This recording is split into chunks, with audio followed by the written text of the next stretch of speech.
Family, the song we're about to interact with right now was set in the late 1990s, which, if your ear was to the streets during this time, this was supposed to be America's happy ending. For the first time in history, a handful of corporations and political institutions could speak to millions of people at the exact same time. Radio wasn't just entertainment anymore. It became like a battlefield. Advertisers are competing for your attention now. Politicians are competing for your loyalty.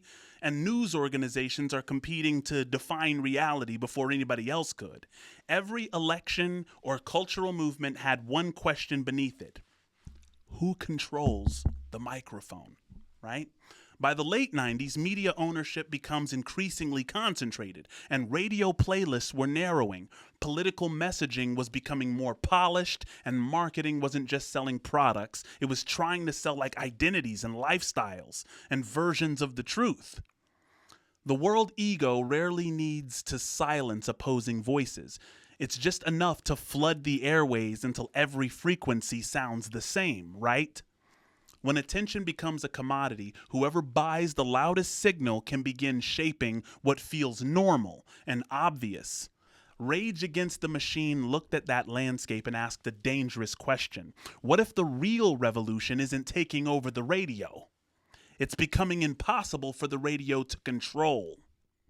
That is the world this song enters. Let's let him cook. Please cook, sir.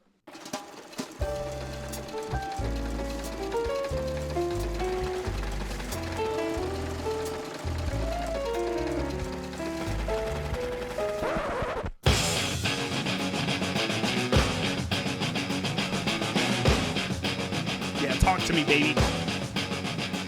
Hold on. Yeah. Check.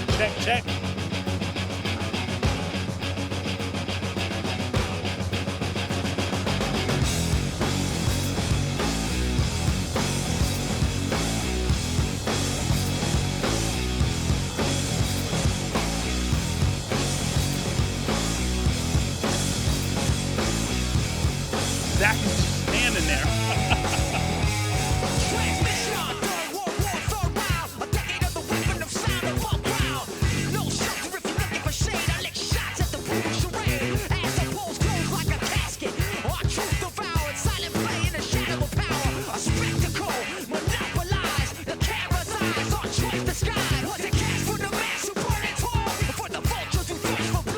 Yo, straight in your face with it. He's coming straight to the point. He's saying, look, we've fallen for it and we're not going to fall for it anymore. It's like we understand the takeover. It's right in front of our eyes, right? And listen, in the day and age where this song came out, it wasn't as in your face as it is today, right? It's like these guys are like, look, what they're pushing on the radio is like it has an agenda behind it. And I bet you there was a lot of people during this day and age that assumed that Rage were a bunch of conspiracy theorists. Listen to this guy rap again. Listen what he's talking about.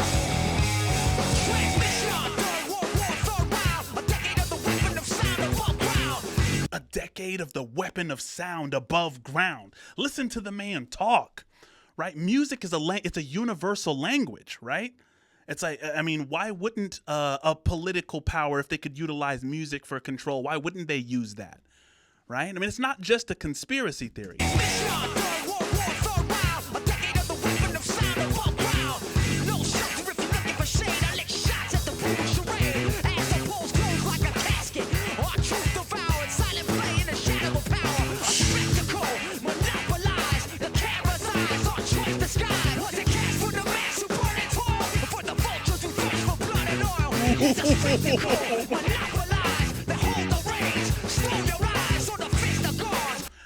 They stole your eyes, right? He said a spectacle monopolized, right? I want to hear that again. For blood and oil. They hold the reins and stole your eyes. Family, we cover Ren on this channel. I know you remember Money Game Part 1. Well, Ren drew the eyes on his victim. Those of you who are familiar with Pink Floyd, what was it? We don't need no education. Remember the kids came out of the conveyor belt and they had their eyes drawn on? Lyricists use this idea a lot of stealing your eyes, right? Giving you something new to see with. Now you're seeing through the eyes of the party, right? That's a very powerful metaphor. It's used in music a lot.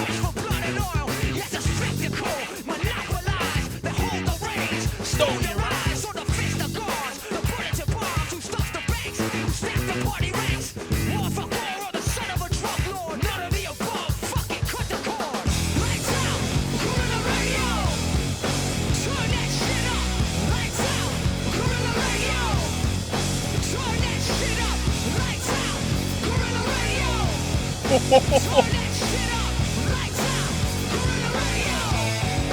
Lights out, guerrilla radio. What does that mean?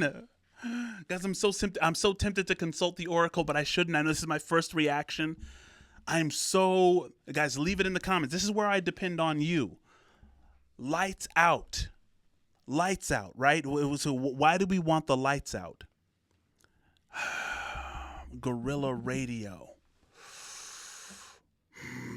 That's the hook, too. Talk to me about it.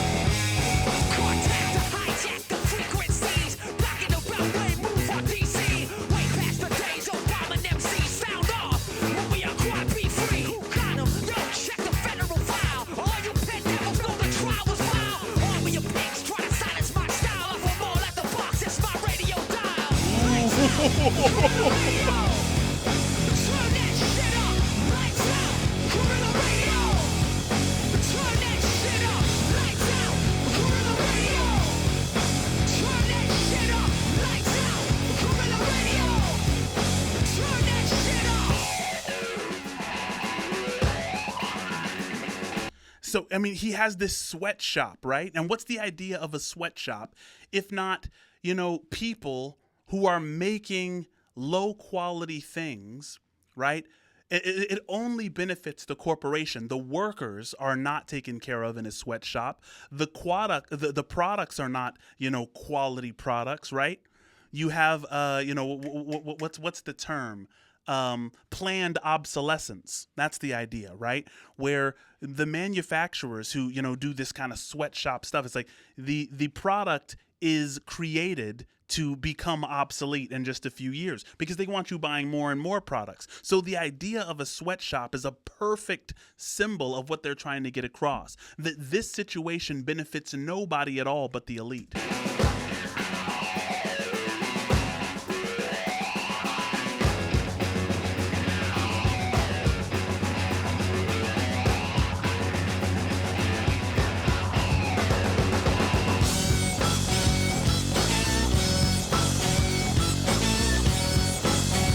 Is that a harmonica? Yo! Is that the guitar? It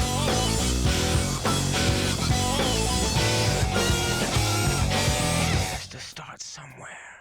It has to start sometime. What better place than here?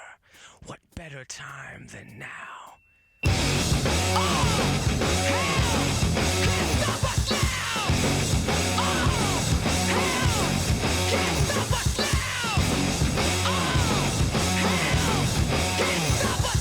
Now, guys, hear me out. Because I expected this. I didn't know what exactly what it would be from Zach De La Rocha, but something I've said about Rage often is that they want everything to be an anthem. This one, you can't memorize the entire. I mean, he's really rapping here. But a lot of times, a lot of Rage music, you can memorize the entire song because it's just a system of things that the crowd can participate in. And this is the participatory part of this song. All hell can't stop us now. But the reason it hits me personally as a religious person, Jesus said, the gates of hell will not stand against my church. Right? That means, there's a truth underlying all of this that can't be stopped because it's not anything you have. It's what you fundamentally are.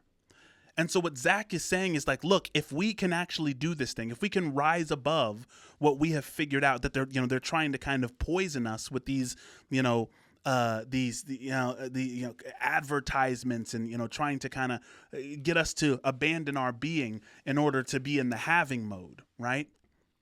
If we can resist being tricked by that, there's absolutely nothing that can stop us. If we recognize that all we need is one another. This is fire. All hell can't stop us now.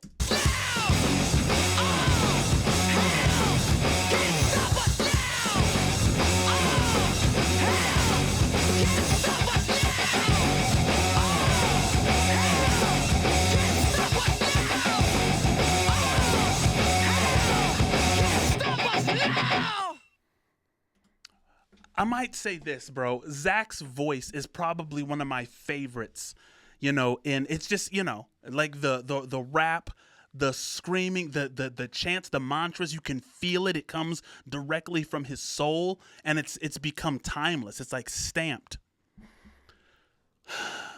Guerrilla Radio. Guys, where should we go with Rage? What haven't we covered that we need to? Like, comment, share, subscribe, all that good stuff. Definitely join us in the Patreon. Hype the video if that option is available. And until next time, family, stay balanced. Love you guys.